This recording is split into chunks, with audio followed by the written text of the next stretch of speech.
Hello, చేరవచ్చిన మీకందరికీ ప్రభునామం నా వందనములు తెలియజేస్తున్నాను. ఈ అవకాశం ఇచ్చిన దేవాది దేవునికి, మరి సంఘ పెద్దలకు, గ్రామ పెద్దలందరికీ ప్రభునామమున వందనములు తెలియజేస్తున్నాము. మరి ఈరోజు మనము కొన్ని విషయాలను దేవుని గురించి మనము నేర్చుకుందాము. మరి ఎక్కువ సమయం ఉండదు కాబట్టి కొన్ని విషయాలే మనము దేవుణ్ణి ధ్యానిద్దాం. మరి ఇక్కడ ఈరోజు నేను 3 విషయాలు మీకు తెలియజేయాలనుకుంటున్నాను. ఒకటి ముళ్ళ కిరీటము, రెండవది 1 తక్కువ 40 దెబ్బలు యేసు ప్రభువారి వస్త్రము. ఈ 3 నేను మీ మధ్య ఉంచాలని ఆశపడుతుంటున్నాను. ఒకటి ముళ్ళ కిరీటం. గెత్సెమనే తోటలో యేసు ప్రభువారిని పట్టుకున్న తరువాత ఆయనను మరి పిలాతు అధికార మందిరంలోనికి తేబడి ఉన్నాడు. మరి అంతేకాదు 6 సార్లు ఆయనకు అటు ఇటు అన్న దగ్గరికి, కయపా దగ్గరికి, ప్రధాన యాజకుల దగ్గరికి, హేరోదు దగ్గరికి, పిలాతు దగ్గరికి, మరలా పిలాతు దగ్గరికి శిక్షలు విధించారు. అప్పుడు ఆయన ఏమంటున్నాడంటే, పిలాతు అల్లరి ఎక్కువచున్నదని, మరి ప్రయోజనం లేదని గ్రహించి ఆయన నీళ్లు తీసుకొని జనసమూహం ఎదుట చేతులు కడుక్కొనెను. తర్వాత ఆయనను యేసును కొరడాలతో కొట్టించి సిలువ వేయుటకు అప్పగించెను. మరి మనము ముళ్ళ కిరీటం, మరి బైబిల్లో మనం చూసినట్లయితే చాలా కిరీటాలు ఉన్నాయి. ఒక్క కిరీటం గురించే నేను చెప్తాను. జీవ కిరీటం ఉన్నది. యాకోబు 1వ అధ్యాయము 12వ వచనంలో మీరు రాసుకొని ఇంటికి అయిన తర్వాత చదవండి. శోధన సహించువాడు ధన్యుడు, అతడు శోధనకు నిలిచిన వాడై తన్ను ప్రేమించు వారికి వాగ్దానం చేసిన జీవ కిరీటం ఇస్తానంటాడు. మరి శోధనలు ఎవరైతే సహిస్తారో వారికి, శోధనలు నిలిచిన వారికి జీవ కిరీటము ఇస్తానంటాడు. బైబిల్లో చూసినట్లయితే మరి అక్షయ కిరీటము, జీవ కిరీటము, నీటి కిరీటము, వాడబారని కిరీటాలు, ఈ విధంగా చూస్తే చాలా కిరీటాలు ఉన్నాయి. ఈరోజు మనము ముళ్ళ కిరీటం గురించి నేర్చుకుందాం. మరి ముళ్ళ కిరీటం యేసు ప్రభువారికి మోదారంట. ఇదంతా ఇప్పుడు యేసు ప్రభువారు అధికార మందిరంలో పిలాతు ఎదుట నిలవబడ్డాడు. మరి బరబ్బాను విడిచిపెట్టండి అంటే మరి ఆయనను మాత్రం విడిచారు, కానీ యేసు ప్రభుని అక్కడ ఉన్నటువంటి యూదులంతా సిలువ ఏమని కేకలు వేసినప్పుడు వారి కేకలే వెలిసాయి. అధికార మందిరంలో ఇవన్నీ కూడా జరుగుతుంది. మరి ముళ్ళతో కిరీటం అంటే చాలా, ఒక ముళ్ళు గుచ్చుకుంటేనే మనకి ఎంతో వేదన, బాధ కలుగుతున్నది. మరి ఆ కాలంలో యేసు ప్రభు జీవించినటువంటి కాలంలో మరి ముళ్ళతో తయారు చేసిన కిరీటం అల్లినారంట. అక్కడ దొరికే చెట్ల ద్వారా ఒక స్థలము కూడా లేకుండా ముళ్ళ కిరీటంను వారు అల్లారంట. ఒకవేళ మనం బాగా గమనించినట్లయితే ఈ కిరీటాలు మరి రాజభోగానికి మరి గుర్తుగా ఉన్నాయి. అధికారానికి, గౌరవాన్ని ఇస్తుంటాయి ఈ కిరీటాలు. కానీ మరి అటువంటి అధికారి అయినటువంటి యేసు ప్రభు వారికి వారిచ్చే గౌరవం ఏంటంటే ముళ్ళతో చేసినటువంటి కిరీటమును ఇచ్చారంట. కానీ రాజులకైతే మరి బైబిల్లో మనం చూసినట్లయితే దావీదు మహారాజుకు మరి కిరీటము ఇచ్చారు. అంతేకాదు మరి ఆడవారిలో చూస్తే ఎస్తేరు రాణికి కూడా కిరీటము ధరింపచేశారు. వస్తికి బదులుగా మరి రాణి అయిన ఎస్తేరు కూడా కిరీటములు ఇచ్చారు. ఈ విధంగా మనం చూసినట్లయితే రాజులు కిరీటము ధరించేవారు. దేవాది దేవునికి ఇక్కడ ముళ్ళతో చేసినటువంటి కిరీటమును అల్లి ఆయన పైన ఉంచారు. అప్పుడు రక్తమంతా కారింది. మరి అంతేకాకుండా అక్కడ ఎవరెవరు ఉన్నారు? సైనికులు ఉన్నారు. ఆ సైనికులు మరి ఎటువంటి వాళ్ళంటే భాషాను దేశపు వృషభులం లాంటి వాళ్ళంటే వాళ్ళంతా. మరి మనము చూస్తే కర్నూలులో ఒంగోలు అంటే ప్రఖ్యాతి, గిట్టెలకు ప్రఖ్యాతిగాంచింది. బలమైనటువంటి కుక్కలు ఉంటాయి అక్కడ, చాలా బలంగా ఉంటాయి, ఎంతో చక్కగా అందంగా ఉంటాయి. మరి అటువంటిగా మరి భాషాను దేశంలో ఉన్నటువంటి వృషభంలాగా ఆయనను చుట్టుముట్టారు ఈ యొక్క సైనికులు. అంతేకాకుండా ఆవరించున్నారంట. మరి సమాజ మందిరంలో ఆవరించి ఆయన తలపై ముళ్ళ కిరీటమును ఉంచారు. రక్తమంతా కారింది, ఉమ్మివారంతా ఉమ్మివేశారు. మరి గడ్డం పీకువారు గడ్డం పీకారు, బల్లెముతో ఇచ్చారు. నా వీపును దున్నారు, చేయవలసినవంతా కూడా చేశారు. ఆయన ఎందుకు ఏ దోషమో లేదు, కానీ ఎందుకు నా పాపముల కొరకు ఆయన తలపై ముళ్ళతో కిరీటమును ఉంచారంట. మరి రాజులకైతే గౌరవ సూచకంగా అధికారికంగా మరి బంగారు కిరీటములు, వజ్ర వైకిరీటంతో కిరీటములు ఇచ్చేవారు. మరి తర్వాత మనం చూసినట్లయితే ఈ సైనికులు మరి ఎంతమంది ఉన్నారో తెలియదు, కానీ ఆయనను హింసిస్తూ ఉన్నారు. తర్వాత ఆయనను వీధుల గుండా తీసుకొని వెళ్తూ మరి కొరడా దెబ్బలు కొడతారు. అసలు ఈ యొక్క శిక్షను ఎందుకు వేసినారు మనం గమనించినట్లయితే మన పాపముల కొరకు సిలువ వేశారు. సిలువ ఏ విధంగా ఉంటుంది? ఒక కొయ్య పైన కానీ మరి ఒక స్తంభాన్ని కానీ కట్టేసి కొట్టేవాళ్ళంట. మరి క్రీస్తుకు పూర్వము 2000 సంవత్సరాల క్రితము అలెగ్జాండర్ అనేటువంటి గొప్ప రాజు పరిపాలిస్తున్నటువంటి కాలంలో ఒకేసారి 2000 మందికి ఆయన మరి సిలువ వేసేవాడంట. అంత కఠినంగా ఉండేది. ఆ సిలువ పైన వేలాడ వేసేవాడు. మరి ఇక్కడ మనము చూసినట్లయితే మరి ముళ్ళ కిరీటము మనము నేర్చుకుందాము. మరి ఆ కాలంలో రోమీలకు శిక్ష ఒక విధంగా ఉండేది, యూదులకు శిక్ష ఒక విధంగా ఉండేదంట. ఇక్కడ యేసు ప్రభు వారికి రోమీలే శిక్ష వేస్తున్నారు. పిలాతు రోమీలు మరి ఆయనకు శిక్షలు విధించారు. యూదుల శిక్ష పరిమితంగా ఉండేదంట. జాలితో విడిచిపెట్టేవాళ్ళు, మరి వారి దెబ్బలు కొట్టేవాడు. ఒకవేళ అతను బలహీనుడైతే ప్రాణంతో విడిచిపెట్టేవాడంట. కానీ రోమీయులు శరీరం క్షీణించబడే వరకు మరి రక్తంతో గాయపరిచేవారు, చనిపోయేంత వరకు హింసించేవారు. మరి ఆ విధంగా హింసించేవారట. మరి ఈ విధంగా ఆయనను వీధుల గుండా మరి తీసుకొని వెళ్తూ గొల్గొతా కొండపైకి ఆయనను తీసుకొని వెళ్తూ ఉన్నప్పుడు సైనికులు 40 దెబ్బలు తెచ్చారు. కానీ ఒకటి తక్కువ 40 దెబ్బలు కొట్టారంట. మరి బైబిల్లో మనం మత్తయి సువార్త 27:26 చూసిన, మార్కు సువార్త 15:15 చూసిన, యోహాను సువార్త 19 చూసినా కూడా కొరడా దెబ్బలతో మరి ఆయన కొట్టారు. కానీ ఎక్కడ కూడా 40 దెబ్బలు కొట్టినట్టు లేఖన భాగంలో లేదు. 40కి ఎక్కువ మరి ప్రాధాన్యత ఉన్నది. మరి మోసే ఆయన పర్వతం మీద 10 ఆజ్ఞలు తీసుకోవడానికి వెళ్ళినప్పుడు అక్కడ 40 రోజులు ఉపవాసం ఉండినానండి. మరి అంతేకాకుండా మరి ఏలియా ప్రవక్త 40 రోజులు ఉపవాసం ఉండినానండి. మరి యేసు ప్రభు వారు కూడా 40 రోజులు ఉపవాసం ఉండిన తర్వాత ఆత్మచేత అరణ్యమునకు కొనిపోబడెను. అది ప్రాధాన్యత ఉన్నది. కానీ 40 కొరడా దెబ్బలు కొట్టినట్టు లేఖనంలో ఎక్కడ లేదు.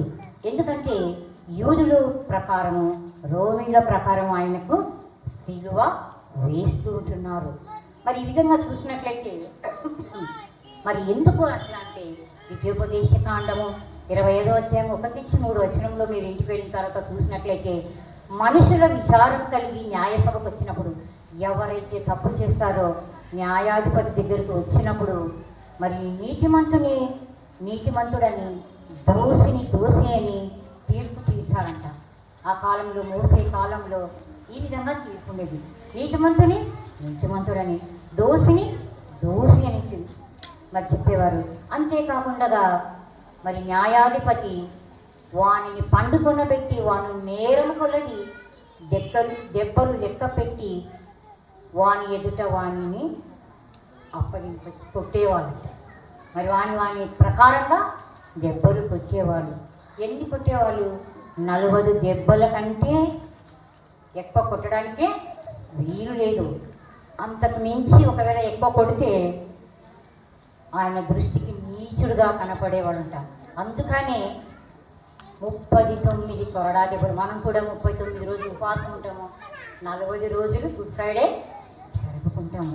మరి ఈ విధంగా యూదుల శిక్ష వేరుగా ఉంటున్నది, రోమీల శిక్ష వేరుగా ఉంటుంది.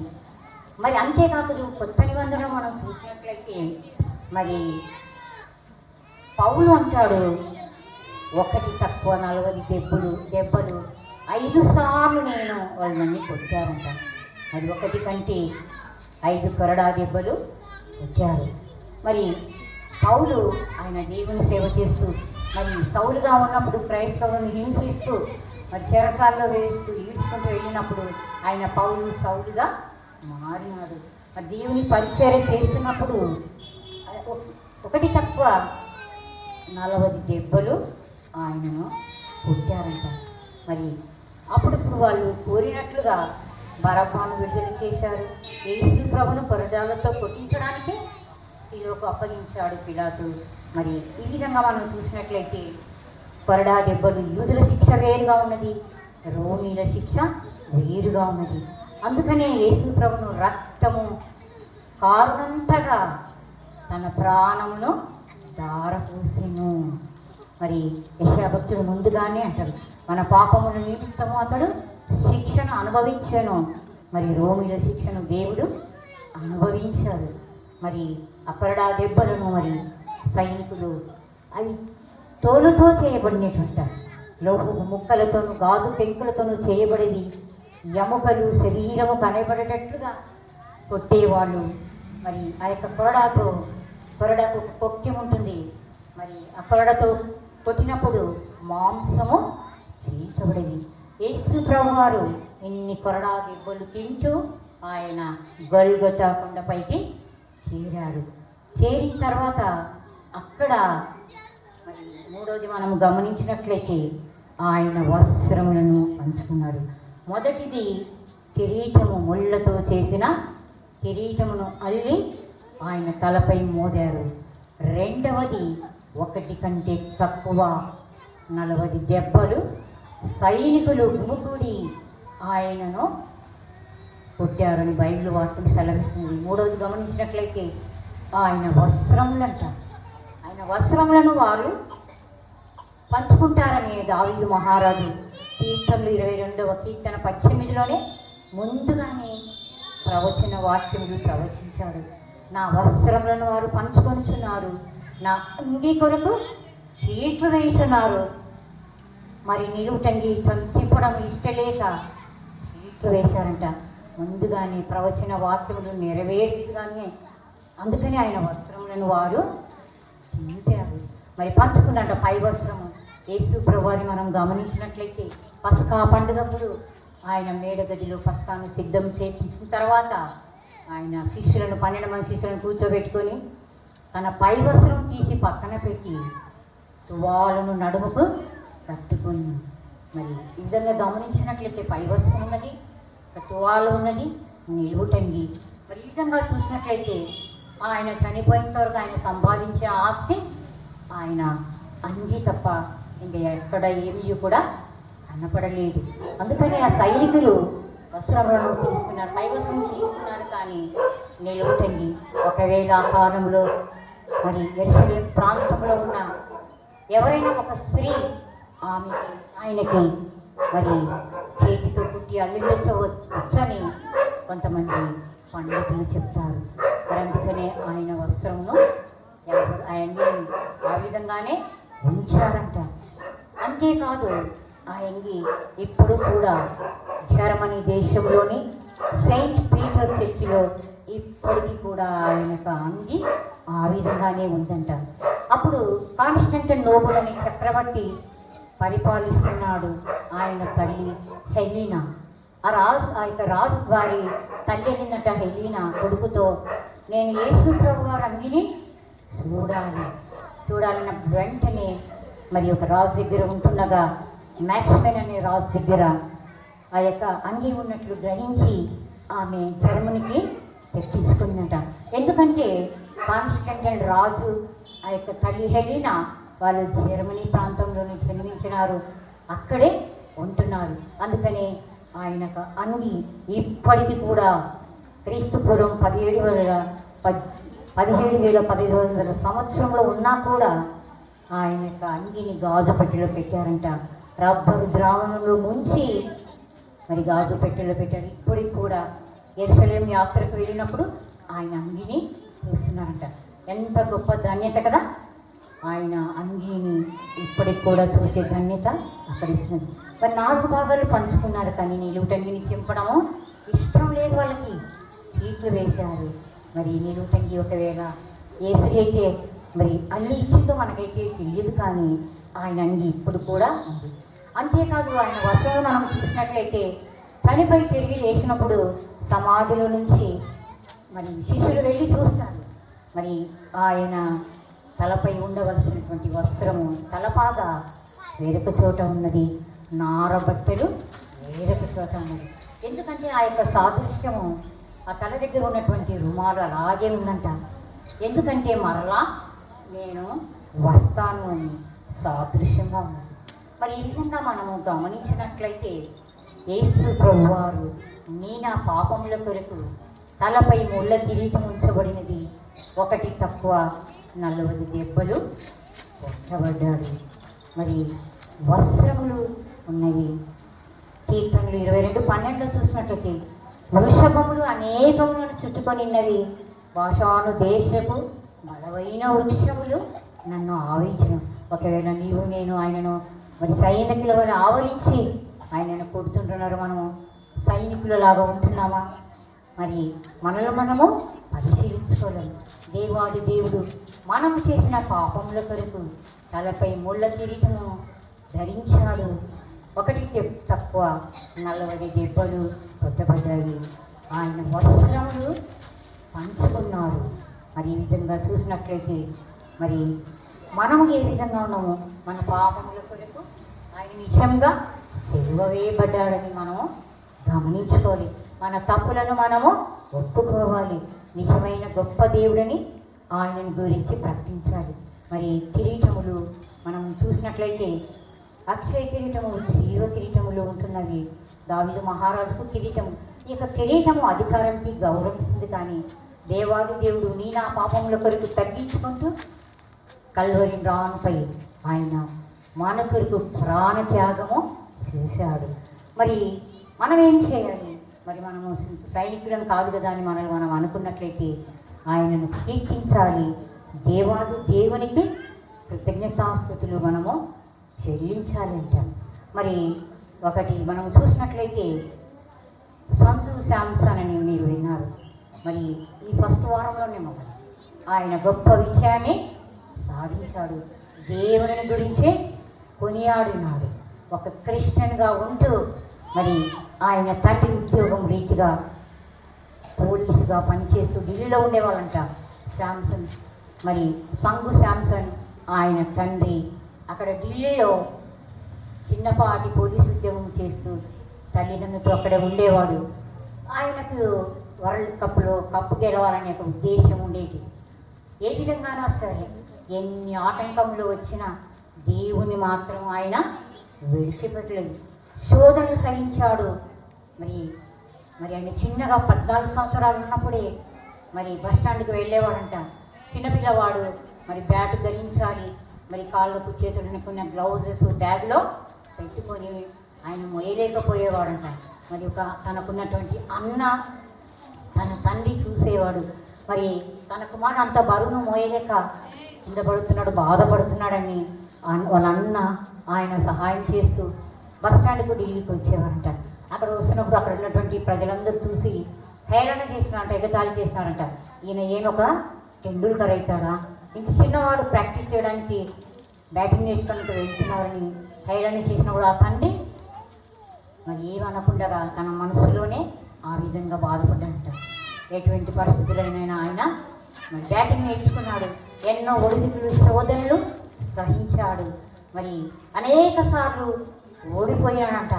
కానీ ఆ యొక్క తండ్రి పట్టుదల వలన తనకున్నటువంటి ఇక్కడ ఉంటే ఢిల్లీలో ఉంటే నా కుమారుడు కప్పు సాధించలేడని తెలుసుకొని మరి అక్కడ రాజీనామా చేసి ఢిల్లీ నుంచి ఆయన కేరళ ప్రాంతానికి బయలుదేరాడు. కుమారుని తీసుకొని తన కుటుంబం అంతా కేరళలో ఉంటూ మరి ఆయన కుమారుని కొరకు ప్రాక్టీస్ కొరకు ఎంతో కష్టపడాడు. తన వచ్చిన జీతంతో మరి తర్పించాడు బ్యాటింగ్లో. ఆఖరికి సంగు శాంసన్ 120 వరల్డ్ కప్పు విజయాన్ని సాధించినాడు. విజయం సాధించగా మీరు స్టేడియంలో చూసినట్లయితే మొట్టమొదటిగా ఆయన తలకున్నటువంటి ఆ యొక్క హెల్మెట్ను తీసి విసిరేశాడు. బ్యాట్ను తీసి పక్కకు తీసేసి తండ్రి కుమార పరిశుద్ధాత్మ అంటూ శిలువ గుర్తు వేసుకొని దేవుని మహిమపరిచినాడు. మనము ఆయన మరి ప్రపంచమంతా తెలిసి ఎంతో ఆనందంతో ఉంటున్నాడు. ఇండియాను గెలిపించినాడు అన్నాడు, కానీ ఆయన దేవుని అక్కడ మహిమపరిచినాడు. ఒక క్రైస్తవుడుగా ఎన్నో వేదనలు, ఎన్నో శోధనలు, ఎన్నో ఆటంకములు ఉన్నా కూడా తన పట్టుదలను వదిలేవాడు కాదు. విజయాన్ని సాధించి భారతదేశానికి టీమిండియా తరఫున గెలిచి విజయాన్ని సాధించాడు. కేరళ ప్రాంతమంతా ఆయన ఎట్టి పొగిడిందంట. ఆయన అంతేకాదు, తర్వాత రెండోసారి ఆయన గదిలోకి వెళ్ళి ఆయన హెల్మెట్ను బ్యాట్ను అక్కడ ఉంచి మోకాలుండి దేవునికి ప్రార్థన చేశాడు. మొదటిగా ఆయన చేసినటువంటి పని, స్టేడియంలోని అందరూ చూస్తున్నారు, నేను క్రైస్తవుని కదా అనుకోలేదు. ఆయన తగ్గించుకుంటూ దేవాది దేవునికి విజయించామని అక్కడే ఆయన ప్రార్థన చేశాడు. రెండవసారి గదిలోకి వెళ్ళి మోకాళ్ళుండి ఆయన ప్రార్థన చేశాడు. మూడవసారి స్టేడియంలోకి బయటకు వచ్చి తన తల్లికి ఆయన తగ్గించుకుంటూ పాదాభివందనము చేశాడు.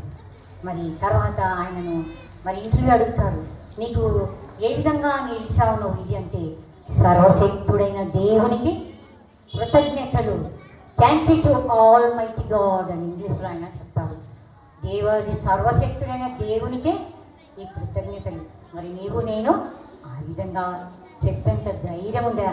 క్రైస్తవులుగా మరి ప్రార్థించాలంటే, దేవుని వాక్యం చెప్పాలంటే వెనకబడుతుంటున్నాము. కానీ సంఘ శాంసము చిన్నప్పటి నుంచి ఎంతో కష్టపడాడు, ఎన్నో ఆటంకాలు. ఒక విజయం కప్పు సాధించాలి అంటే మరి దేవుని ఎప్పుడు కూడా ఆయన ప్రాక్టీస్ ముందు కూడా ప్రార్థన చేసి గొప్ప ఘన విజయము సాధించారు. అంతేకాకుండా స్త్రీలు కూడా విజయాన్ని సాధించారు. ఒక క్రిస్టియన్గా ఉన్న జెమిమా రోడ్రైట్స్ అని ఆమె కూడా బాంధులలో నివసిస్తూ మరి వరల్డ్ కప్ ఫైనల్ విజయము స్త్రీలు కూడా ముందంజలో ఉంది.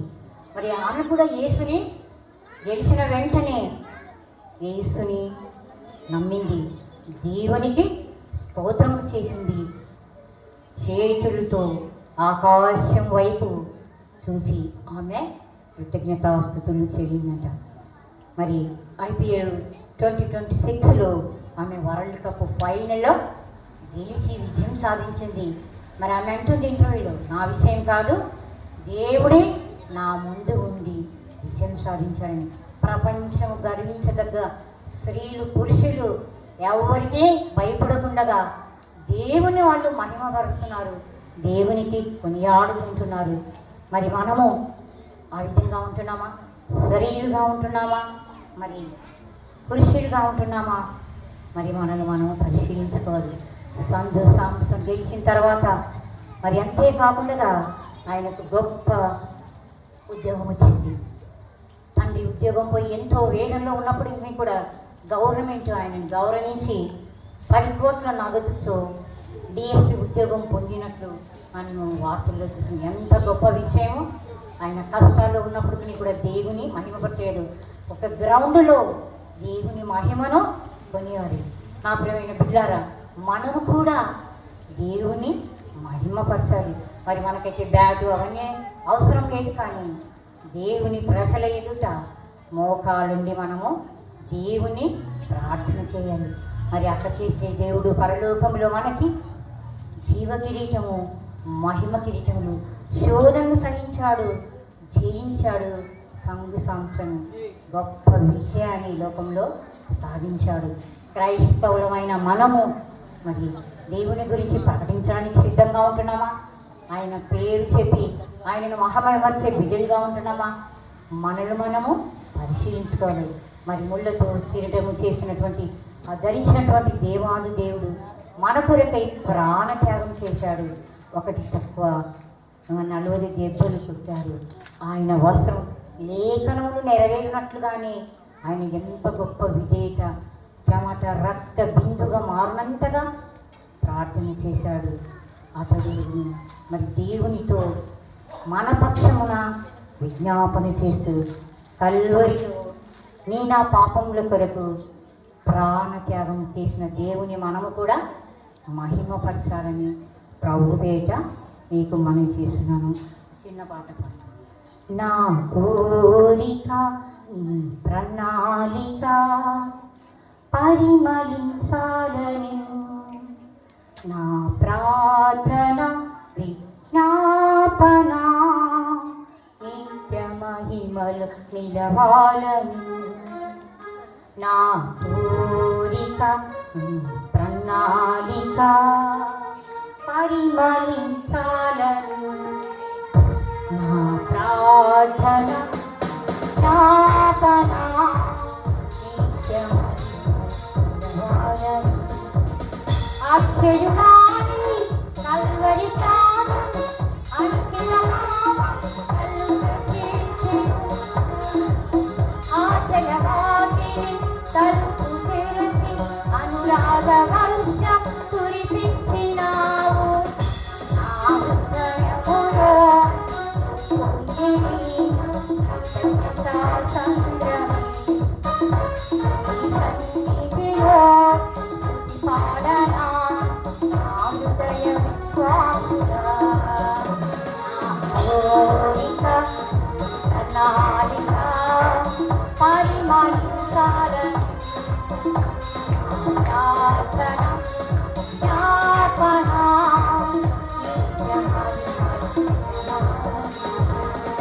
అక్షరుడాని కల్వరి ప్రాణం అంకిత భావం కలుగచేసెను, ఆశల వాకిలి తలుపు తీసి అనురాగ వర్షం కురిపించెను. నా హృదయములో పొంగిని ఉదయిత సంద్రమే, నీ సన్నిధిలో పాడనా నా హృదయ విశ్వాసుడా. నా కోరిక ప్రణాళిక పరిమళించాలని, నా ప్రార్థన జ్ఞాపన నిత్య మహిమలు నిలవాలని. మరి మనము దేవుని ఎదుట ఎవరైతే శోధన సహిస్తూ శోధనకు ఇచ్చినవాడే వాళ్ళ కిరీటం ధరింపజేసి 1 కంటే 40 దెబ్బలు కొట్టబడిన దేవాది శిలోమ్రానుపై ఉన్న ప్రభువును మన వైపు మనం ఒకసారి ఆయన వైపు చూస్తూ కల్వరి త్యాగం చేసిన దేవాది దేవుని మనం ఎల్లప్పుడూ జ్ఞాపకం చేసుకుంటూ స్తుతి చేస్తూ మీరందరూ దేవుని చేత ఆశీర్వదింపబడాలని, పరిశుద్ధుల చేత పరలోకంలో మనం అందరం కూడుకొని ఆయన స్తుతించాలని ప్రభు పేట మీకు మనవి చేస్తూ ముగిస్తున్నాం. Thank you.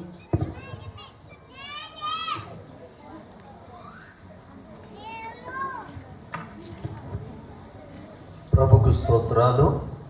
శ్రేష్టమైన దైవ సందేశము అందించినటువంటి ఆర్ ఎలీషమ్మక్క గారికి ప్రభు నామమున నేను వందనాలు తెలియజేస్తూ ఉన్నాను.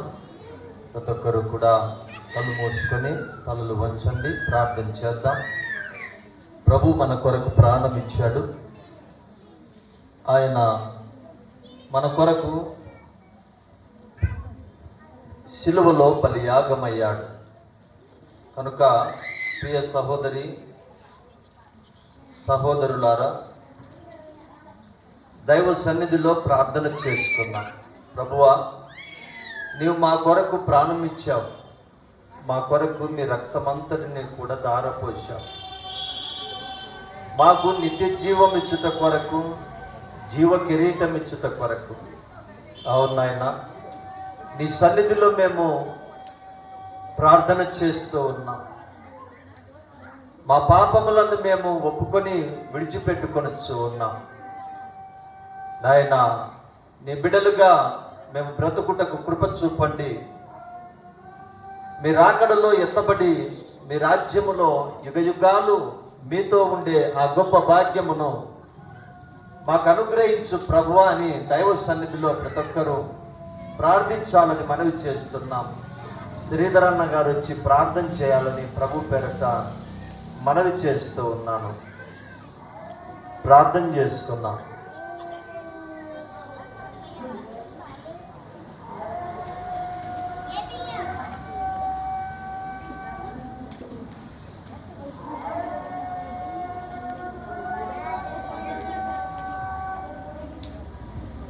ప్రారంభిస్తున్నాం. మమ్మల్ని ముఖ్యంగా మా ప్రియ తండ్రి ఈ పరిచయాలు స్థుతి వెళ్తున్నాం సార్. ఇంతవరకు మీ వాక్యం ద్వారా పాల్గొని విశ్వాసం వాక్యం సార్. ఇక్కడ చేరిన ప్రతి ఒక్కరు దీవించి ఆశీర్వదించాలి సార్. మేము ఇక్కడ ఇక్కడ ఉపాసకులు ఉన్న ప్రతి దీవించి ఆశీర్వాదాలు సార్. వాక్యాన్ని చెప్పిన నిమిషం దీవించి ఆశించమని మా ప్రభుత్వ రక్షణ ఏ శ్రీకరిస్తున్నాం తప్ప అది తండ్రి. ఆమేన్.